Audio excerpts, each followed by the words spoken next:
Have you ever noticed how tightly we hold on to things that quietly hurt us? Not with our hands, but with our thoughts. Sometimes it is an old memory that refuses to fade. Sometimes it is anger we replay again and again. And sometimes it is simply the heavy feeling that something inside us is still unfinished. One cool autumn morning in a quiet American town, Professor William Harris was walking slowly with a small group of his students. Professor Harris was known for many things. He spoke gently, he walked slowly, and he had a curious habit of turning ordinary moments into unforgettable lessons. Walking beside him that day were students named Ethan, Marcus, Olivia, and Claire. They had just finished a long lecture on human behavior, and most of them were expecting nothing more than a peaceful walk back to campus. But life, as Professor Harris often said, teaches best when we are not expecting it. As they passed by a small roadside market, something unusual caught their attention. Near the edge of the dirt road stood a middle-aged man, gripping a thick rope in both hands. At the other end of the rope was a large brown goat. The goat was not moving, not even an inch. The man pulled harder. The rope tightened. Dust rose from the ground beneath his shoes. Still, the goat refused. It simply stood there, calm and stubborn, as if the entire world could wait. Ethan let out a small laugh. Marcus shook his head. "Looks like he picked the wrong animal today," Marcus whispered. But Professor Harris did not laugh. Instead, he slowed his steps and quietly stopped walking.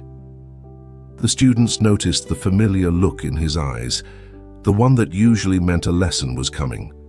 "Stay here for a moment," Professor Harris said softly. He walked toward the struggling man and raised his hand politely. "Excuse me, sir," he said kindly. "Would you mind pausing for just a minute?" The man, slightly out of breath, nodded with mild confusion. Professor Harris then turned back to his students and motioned them closer. "Come stand around," he said. "I want to show you something important." The students gathered in a loose circle, their curiosity slowly waking up. Professor Harris looked at them one by one. Then he asked quietly, "Tell me, who is actually tied here?" The students glanced at each other. Ethan spoke first. "Well, Professor, the goat is tied to the man, that seems obvious. He's holding the rope." Olivia nodded in agreement. "Yes, the man is clearly in control." Professor Harris smiled gently, the way he often did when he knew something they did not. "That is a reasonable answer," he said, "but let us look a little closer." Without any sudden movement, he reached into his coat pocket and pulled out a small folding knife. The man holding the rope looked puzzled. Professor Harris gave him a reassuring nod, and with one clean motion, he cut the rope. For a brief second, everything was completely still. Then suddenly, the goat bolted. It ran fast and free down the dusty road, disappearing between two rows of trees. And the man, without hesitation, he ran after it. Dust flew behind his shoes. His arms pumped wildly. His breathing grew loud and desperate as he chased the animal into the distance. The students watched in stunned silence. Professor Harris folded the knife slowly and slipped it back into his pocket. Then he turned to them. "Now," he said calmly, "tell me again, who was really tied?" No one answered immediately. The question now felt different. Claire's eyes widened slightly as understanding began to settle in. "The man," she said slowly. "He was the one tied." Professor Harris nodded. "The goat had no interest in staying," he continued. "It wanted freedom the entire time." He paused briefly, letting the moment breathe. But the man could not let go. The students stood quietly. Something about the simplicity of what they had just seen made the lesson feel heavier and more personal. Professor Harris clasped his hands gently behind his back and began walking again. The students followed, this time in thoughtful silence. After a few steps, he spoke. "In life," he said softly, "we often believe we are holding on to things." His voice was warm, steady, and unhurried, but many times those things are actually holding on to us. They walked past a row of golden trees, their leaves drifting slowly to the ground. Professor Harris continued. "Think about anger," he said. "Think about jealousy, regret, pride, fear." Each word landed gently but firmly. "We believe we control these thoughts," he went on. "We believe we can pick them up or put them down whenever we choose." He glanced briefly at Ethan. "But if that were true, why do they follow us for years?" No one spoke, because everyone in their own quiet way understood the question. Marcus finally broke the silence. "So, are you saying we're like that man?" he asked. Professor Harris smiled softly. "Sometimes," he said. They continued walking. A soft breeze moved through the trees, carrying the faint smell of fallen leaves. Professor Harris slowed his pace even more. "You see," he said gently, "negative thoughts are very much like that goat." The students listened closely. "They do not truly care about us," he explained. "They do not need us, but we become strangely attached to them." He paused.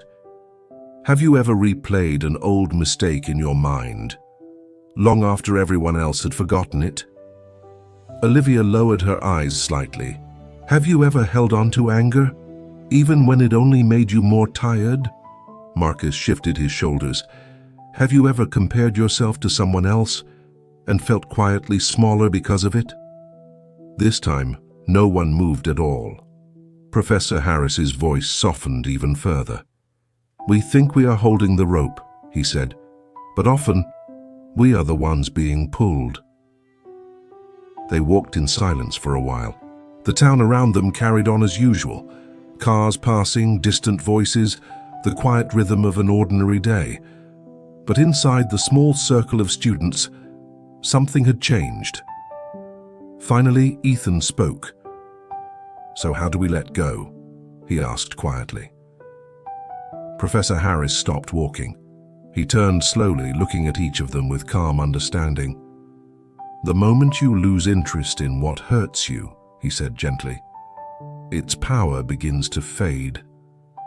He let that sink in. "You do not always have to fight your thoughts," he continued. "Sometimes you simply stop feeding them." Claire frowned slightly. "What do you mean?" Professor Harris picked up a small dry leaf from the ground and held it in his palm. "If I keep gripping this leaf tightly," he said, closing his fist, "my hand becomes tense." He slowly opened his fingers. "But the moment I relax," the leaf drifted softly to the ground. "It falls away on its own." The students watched the leaf settle into the grass. Such a small thing, such a quiet truth. Professor Harris smiled. "Peace," he said softly, "is often not something we chase." He began walking again. "It is something we allow when we finally loosen our grip." They reached the edge of the campus walkway. The late afternoon sun was beginning to soften, casting long golden shadows across the pavement. Before the students turned to leave, Professor Harris spoke one final time. "In this life," he said warmly, "freedom is rarely about what we gain." He looked at them with calm kindness. "It is usually about what we are finally willing to release." The students stood quietly for a moment longer. Then, one by one, they nodded. Because deep down, each of them knew there was something in their own life that had been quietly pulling at the rope. And maybe, just maybe, they were finally ready to loosen their grip. If this gentle story spoke to your heart today, please take a moment to like and share it with someone who may need a little peace right now. And don't forget to subscribe for more quiet stories that help us all move forward with clarity and calm. Thank you for spending this time here. Wishing you a peaceful mind, a lighter heart, and a beautiful journey ahead.